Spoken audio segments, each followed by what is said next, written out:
علیکم۔ آج سے ہم نے علم شہریت سال اول کے اسٹوڈنٹس کے لیے لیکچرز کا ایک سلسلہ شروع کیا ہے۔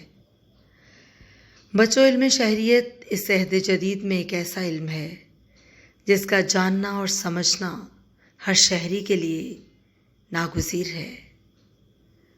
وہ دور بیت گئے جب انسانی گروہ کسی ریاست کی حدود سے باہر تھے، جب جنگل کا قانون انسانی زندگی پر لاگو تھا، جب ریاستیں عدم موجود تھیں یا اگر موجود بھی تھیں تو ان کا دائرہ کار متعین نہ تھا اور ان کی حدود کے متعلق کوئی کلیہ اور قاعدہ نہ تھا۔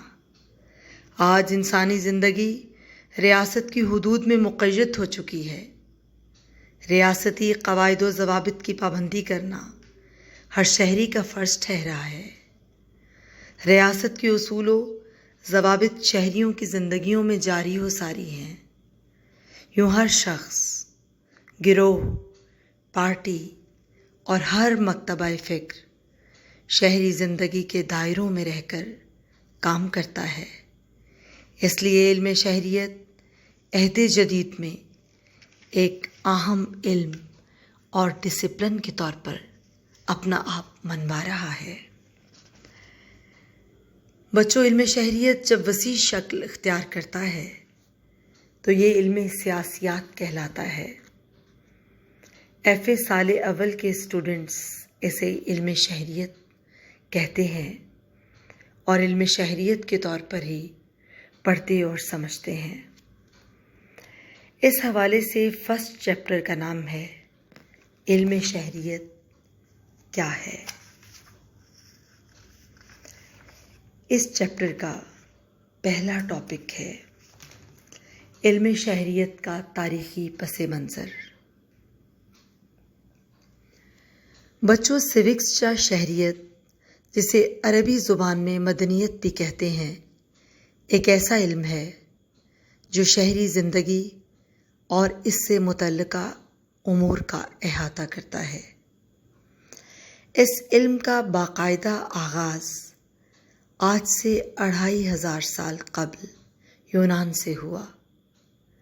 اس سے پہلے انسان ریاستوں میں رہائش پذیر تو تھے اور شہری زندگی بھی موجود تھی، مگر باقاعدہ ایک علم یا ڈسپلن کے طور پر اس کا تعارف موجود نہیں تھا۔ چنانچہ اہل یونان نے اسے ایک باقاعدہ علم کی شکل دی۔ یونان اس زمانے میں علم و فضل کا مرکز تھا اور اس کی تہذیب کا شمار دنیا کی عظیم تہذیبوں میں ہوتا تھا۔ یونانی مفکرین میں سب سے پہلے سقراط نے ریاست و سیاست پر بات کی۔ بعد ازاں سقراط کے شاگرد افلاطون نے اپنی کتاب جمہوریہ یا ریپبلک میں شہری زندگی کے حوالے سے اور ریاست و سیاست کے موضوع پر قلم اٹھایا۔ بعد ازاں ارسطو نے اپنی کتاب سیاست یعنی پالیٹکس میں سیاسی زندگی اور ریاست جیسے موضوعات پر بحث کی۔ اسٹوڈنٹس، صدیاں گزر جانے کے باوجود ان کتب کو سیاسی اور علمی حلقوں میں آج بھی پذیرائی حاصل ہے۔ اس زمانے میں یونان کا ہر شہر ایک اسٹیٹ کا درجہ رکھتا تھا۔ بعد میں طاقتور ریاستوں نے چھوٹی ریاستوں کو اپنے اندر سمیٹنا شروع کیا اور یوں چھوٹی چھوٹی ریاستیں بڑی ریاستوں کا حصہ بنتی چلی گئیں۔ اس زمانے میں یونان میں تقریباً 158 ریاستیں موجود تھیں۔ یہ ریاستیں آزاد اور خود مختار تھیں اور ان کی حدود زیادہ وسیع نہ تھی۔ ہر ریاست کا اپنا آئین تھا جس کے مطابق ریاستی نظام چلایا جاتا تھا۔ ارسطو نے ان ریاستوں کی شہری زندگی کا مطالعہ کر کے کئی نئے اصول وضع کیے۔ اس زمانے میں چونکہ ریاستوں کا رقبہ محدود تھا، اس لیے امن و امان کا قیام ممکن تھا اور باہمی تنازعات کو کنٹرول کرنا بھی سہل تھا، مگر جوں جوں ریاستی حدود وسیع ہوتی چلی گئیں اور ریاست کی آبادی اور رقبے میں اضافہ ہوتا چلا گیا تو ریاست کی ذمہ داریاں بھی بڑھتی گئیں اور علم شہریت باقاعدہ ایک وسیع علم کے طور پر اپنی شناخت کرواتا چلا گیا۔ بچوں، آج دنیا میں وسیع و عریض علاقوں اور کثیر آبادی والی ریاستیں موجود ہیں۔